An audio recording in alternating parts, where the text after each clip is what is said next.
اعوذ باللہ من الشیطان الرجیم بسم اللہ الرحمن الرحیم اللہم صل علی محمد وآلہ وصحبہ وبارک وسلم۔ حضور صلی اللہ علیہ وآلہ وسلم نے ارشاد فرمایا، تم اپنے مال کے ذریعے لوگوں کو خوش نہیں کر سکتے، لہذا خندہ پیشانی اور حسن خلق کے ذریعے انہیں خوش رکھا کرو۔ آپ صلی اللہ علیہ وآلہ وسلم نے ارشاد فرمایا، قسم ہے اس ذات کی جس کے قبضے میں میری جان ہے کہ بندہ اللہ تعالیٰ کو پکارتا ہے تو اللہ تعالیٰ اس سے ناراض ہونے کی وجہ سے منہ موڑ لیتا ہے، وہ پھر پکارتا ہے،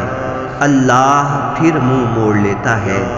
وہ پھر پکارتا ہے تو اللہ تعالیٰ اپنے فرشتوں سے کہتا ہے کہ میرے بندے نے میرے سوا کسی اور کو پکارنے سے انکار کر دیا،